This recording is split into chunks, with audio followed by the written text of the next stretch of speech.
All right. Hi, everybody. I'm Leanne Langer, OpenComp's head of customer experience and community. A big thanks to everybody again for joining us today and for also being members of our High Growth Matters community. Our goal here is, of course, your compensation and growth success. And to help support that, as you know, Thursdays we host our AMA sessions on various topics where compensation experts from across our community join us and share their knowledge with us. So today's topic is a bit of a meaty one, but also super important: the value proposition of employee equity. Now, to help us navigate, I'm excited to welcome back Jason White, Senior Compensation Consultant from OpenComp. Jason, welcome back. Thank you. Nice Thank to be you here. for being here. Awesome. So we definitely introduced you to our community a couple weeks ago on a previous AMA. And on that one, we discussed equity comp from a pay equity lens. Are you ready for round two? I'm ready. Let's dive in. Great. Okay, so we'll state the obvious. We are dealing with a super competitive hiring market right now. I feel like we've been saying that for a very long time, but the hiring market is tough. We are finding that companies with solid value propositions for their team members and for their job candidates are generally more successful in winning this competition for talent. Can you talk to us a bit about what a value proposition is? Yeah, value proposition, it's communicating to candidates or to employees the long-term value, the opportunity that awaits them working with your company. A lot of it is about your company culture. It's about translating to the employee some of that excitement that you have around the product and getting them to be engaged and work hard and look forward to a longer-term reward with the company. Mm-hmm. And so with this value proposition, it'll typically touch on like the components of a compensation package, the value of that compensation package, as well as the opportunities for learning and growth for the employee as an individual, but also the growth trajectory for the organization. And like you said, the alignment with the company's mission, vision, and values. Exactly. So when we think of the typical tech startup comp package, most of us think about cash plus equity. And so companies offer cash because obviously you have to pay people for their work. But what is the overarching intention of companies when they offer equity? So equity is really the notion of sharing in the ownership and the success of the business for the employees. And what it really does is it puts the interests of the individual on track with the overall mission of the company, right? Whatever that mission is, it kind of aligns the individual with that overarching mission. So it puts everybody on the same page. It gives the notion of, hey, we're all working hard on this team together.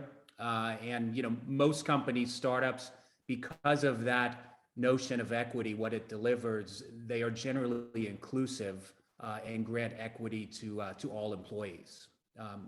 Another thing I'd mention is that for companies that are starting up, equity, it's another lever in the compensation package that companies can use to attract talent. And particularly for early startups that might not have the cash to compete with, say, a Google or a Facebook in hiring engineers, they can compensate by offering candidates more attractive equity. So it really is an important tool for many startups. Mm-hmm. Yeah, that's great. And when we grant equity to employees, we're creating this idea of, like you said, this shared ownership, the shared motivation to actually build a successful company. And I think the key word is, quote unquote, build, right? Where building takes time. It takes a commitment from the employee to deliver on the objectives that they are assigned, and a commitment that they will continue giving, A+ effort to help with the company building initiatives, whatever those might be.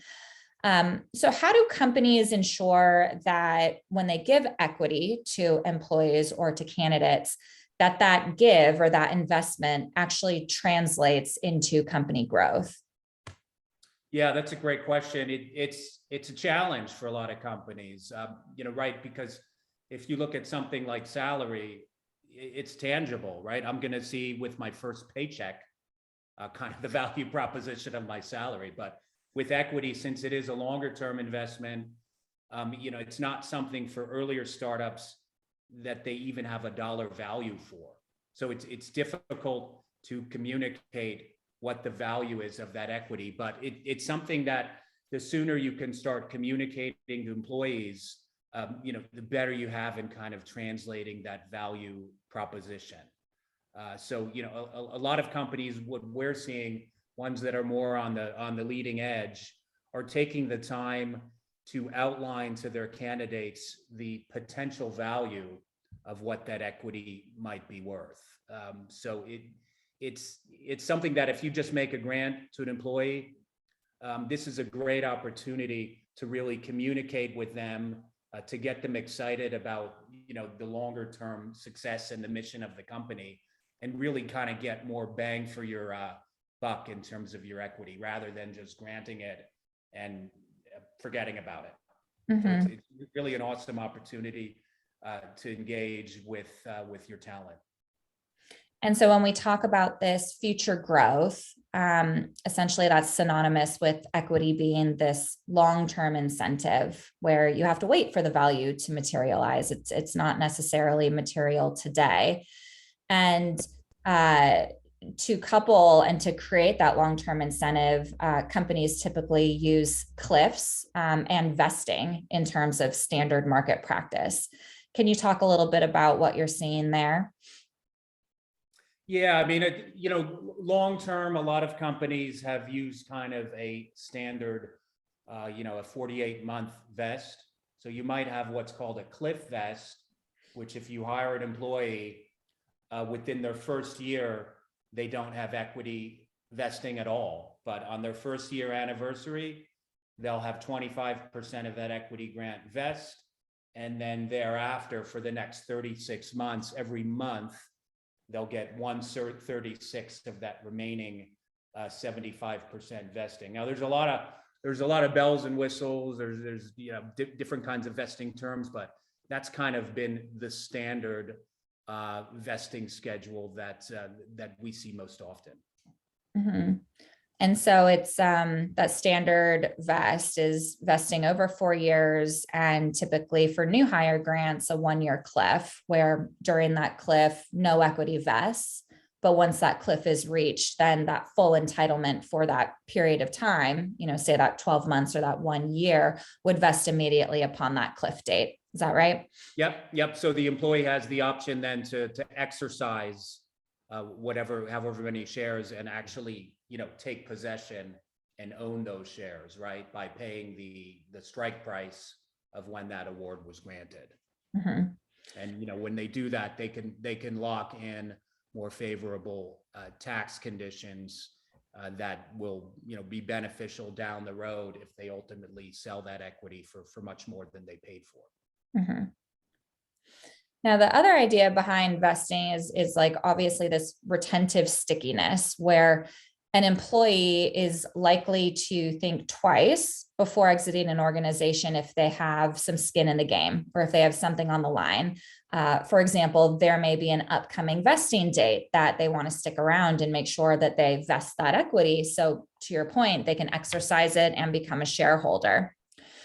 What happens when there's not enough vesting leverage to make that employee think twice about leaving? Yeah, that's kind of a scary position for a lot of companies because, aside from your salary, and if you have a bonus, you really don't have anything that's kind of retaining that employee. So because of that, a lot of companies start to think about granting what we call refresh grants.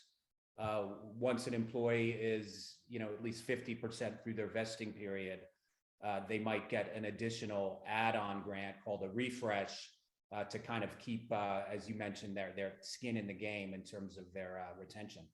Mhm. And it's interesting. I was reading an article the other day that said that the median time to IPO for the 16 IPOs in 2020 was actually 13 years. So if Wow. you compared that time to, the 4-year vesting schedule of, let's say, a new hire grant, you obviously have a lot more time where you don't have that retentive stickiness. And that's the power of the refresh grant, to help give additional vesting and give additional incentive for employees to recommit to the organization. And the question comes up a lot with customers, and with organizations just as they grow. But when typically do pre-IPOs start doing refresh grants? Is this based on a certain series, a certain funding level, a certain valuation, or does it really come down to, the stickiness of the vesting schedule by individuals? Yeah, it really comes down to the latter for more, forward-thinking companies. Usually after about 2 years, right? If you started the company 2 years, hired 20 people on that anniversary of 2 years, they're more than 50% vested. So really kind of the leading companies in terms of being proactive on refresh grants are looking at that 2-year mark to start thinking about, hey, what can we do to kind of keep that retentive aspect of our equity. Mhm. You mentioned earlier that most tech companies offer equity as a standard component of compensation to every team member. Because this is a standard hiring practice, do you also find that companies feel a similar pressure to offer refresh grants to all employees as well? I would say a little bit less so. The refresh grants companies are a little more selective, in my experience, than with that initial equity. And really the notion around that is that a refresh grant really should be applied more to your top performers. So if somebody's an average performer, do we really want to spend equity, on them? They already have their stake, right? Maybe it's half vested, but they still have some skin in the game. So yeah, a little bit more selective, but certainly with respect to your top performers and to key talent, such as engineers and data scientists, they are every bit as much aggressive for that population than they are initially with that Hiron grant. Mm-hmm. And we were talking the other day, Jason, about an 80-20 rule. Can you explain that? Yeah, so the 80-20 rule, it's something that I've kind of seen, time and again. I've worked with a lot of companies doing analyses on projecting what their equity burn, what their spend is going to be for both their refreshes and their new hires. But, one number that kind of always has popped up is that the refresh budget for, a lot of companies, 80% of that aggregate refresh pool is going to the top 20% of your population in terms of performance. So, whether that's limiting participation to maybe your top 20% only, or what it might be is saying, well, let's do a broader participation rate, but maybe for our top performers, we're going to give maybe a more aggressive refresh, maybe 2 times or 3 times what the target might be for an average employee. So it's it's kind of it's something that bears out 80-20. Not all companies do that, but in my experience, it's best practice. It's a very judicious use of equity, and boards like it as well, and investors, because they can say, hey, well, our equity is really going towards the people that are driving this organization. So it's a win from investors and board's perspective as well. Mm-hmm. Yeah, definitely a win for financial responsibility and accountability, making sure that when we dilute or burn more equity, that it is, going to show up in spades with the growth and development of the organization. Exactly. I really like numbers. So a couple questions just in regards to budgeting.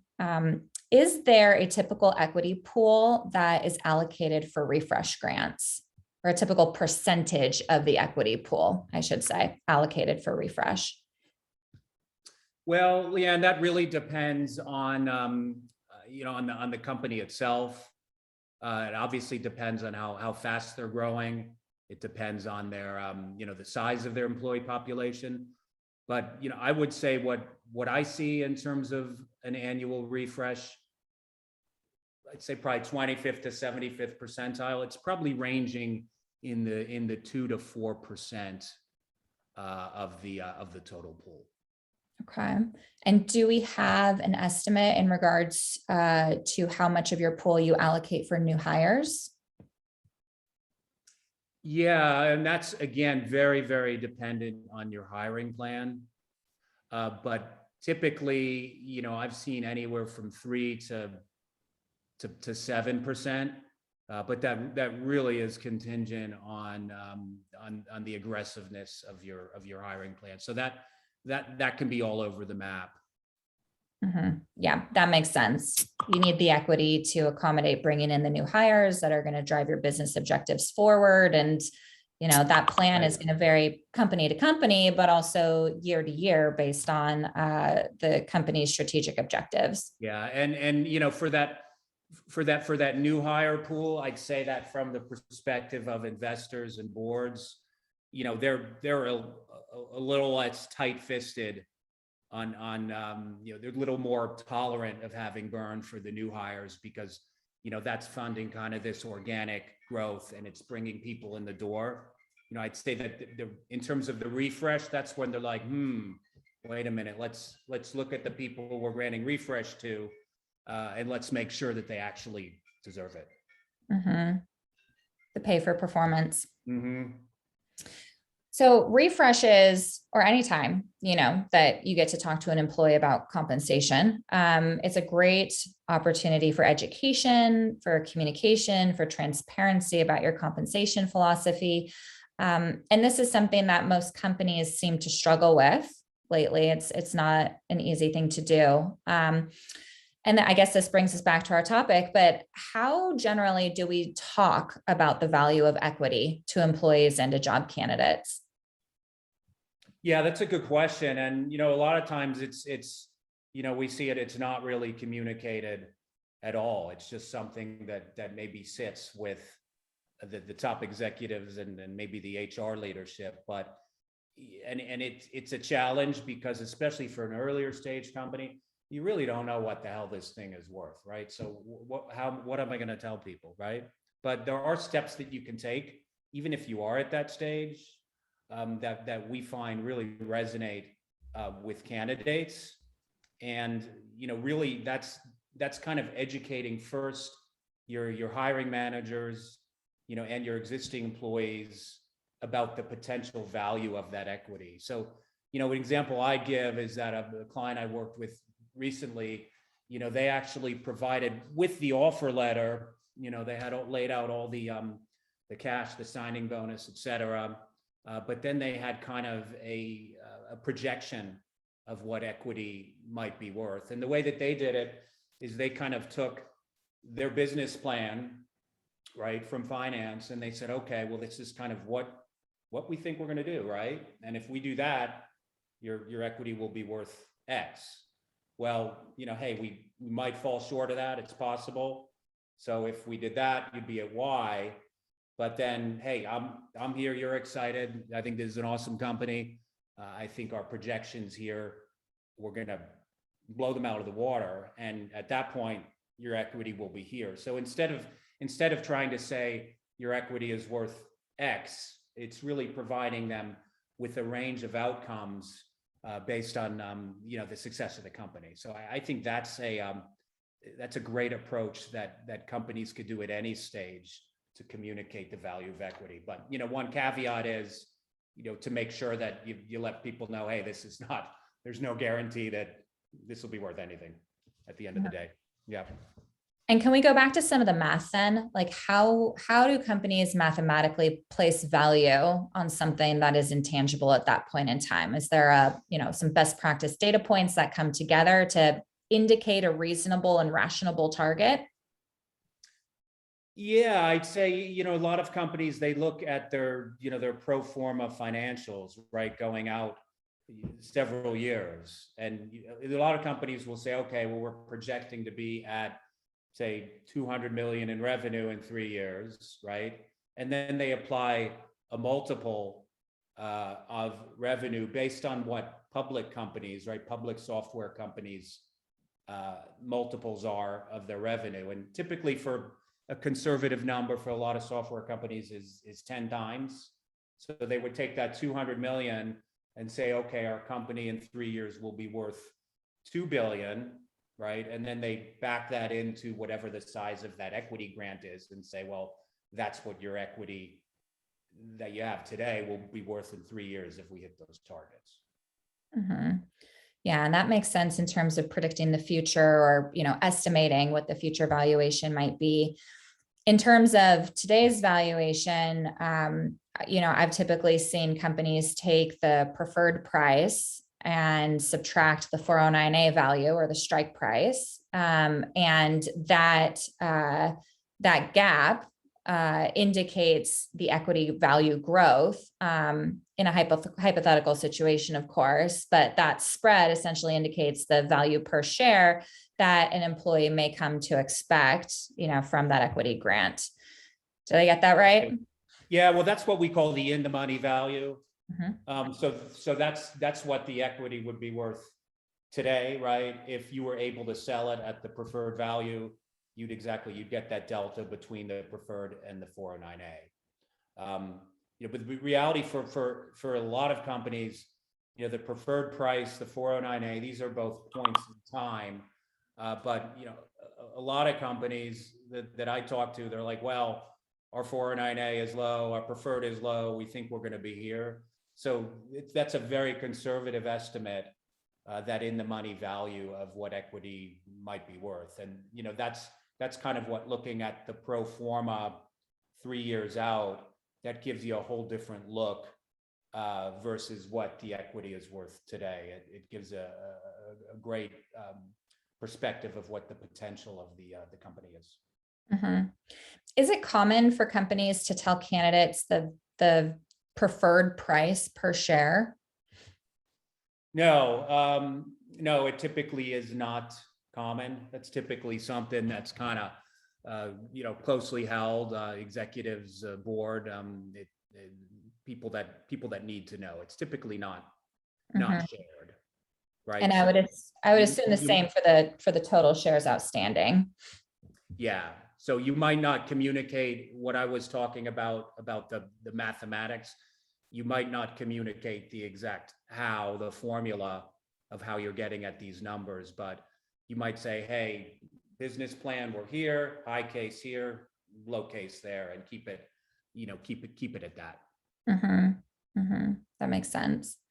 And as you said before, with equity, there's that potential for zero value, and that's the ultimate gamble, or the ultimate risk when it comes to the equity game.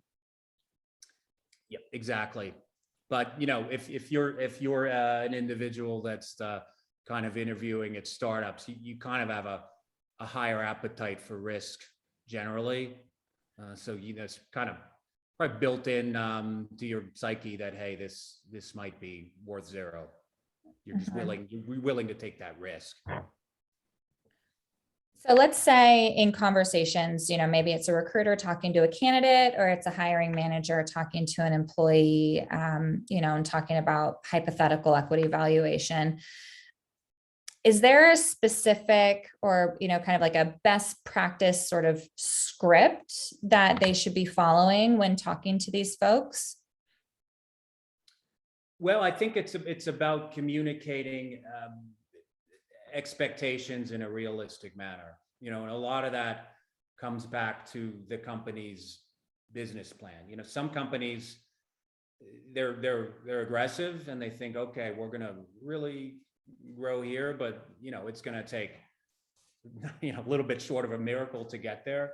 A lot of companies are more conservative and they say, okay, I think we're going to be here, and then they not only get there, they're higher. So it's really a reflection of the the culture within the leadership and the financial organization of the company as to what's realistic. But I think as HR professionals, we need to kind of take the cue from finance, right? And understand whether that is a wild estimate or whether it really is something that's achievable, and then kind of distill that down into a very kind of simple, straightforward communications piece with talent. Mm-hmm.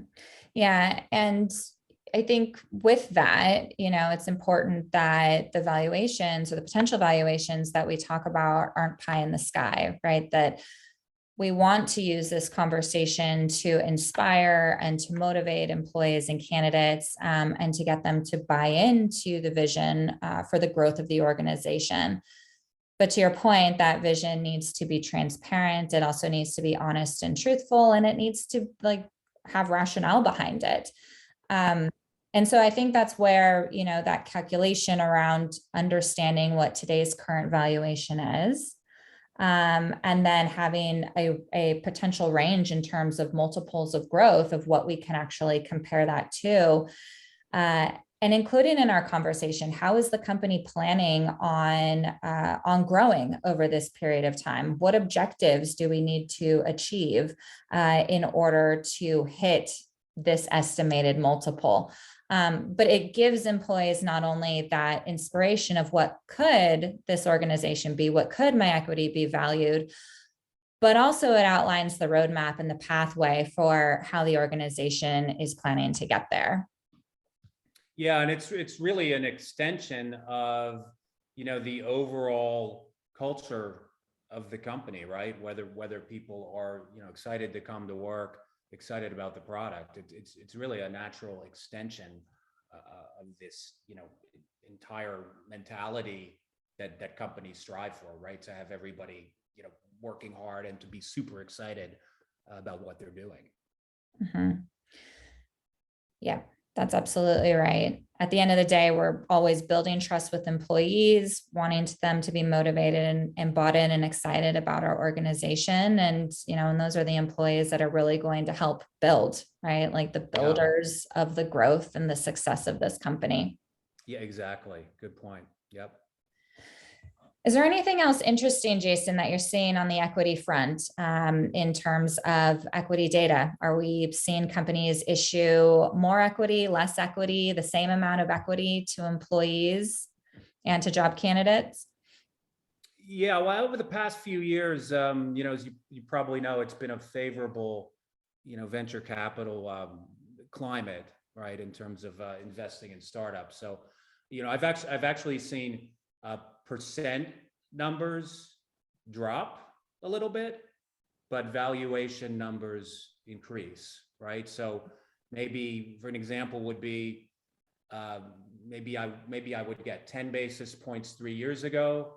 Maybe now I'm only getting 7 basis points, but that 7 basis points is worth more than the 10 was because of the climate, the investment money that's pouring into the startup world. So the notion is you're getting a slightly smaller piece of a more valuable pie. Mm-hmm. Interesting. That makes a lot of sense. Awesome, Jason. Last question. Take us down the home stretch. If you could give one equity best practice that would really help our community here, what would you tell them? I would say communicate, right? That don't pass down the opportunity. Anytime you're compensating an employee is a great time to communicate with them, with your expectations, feedback on their performance. That's the same thing when you go and give an employee a raise or a bonus. You should have that same thing with equity, and it's never too early to have that discussion. Even if it is kind of an intangible value, it's still an opportunity to touch your employees. Mm-hmm. Build trust all day, every day, right? Yep. Awesome. Thank you so much for being here with us again. Okay. I had fun. Thank you. Thanks, everyone. Until next week. See you later.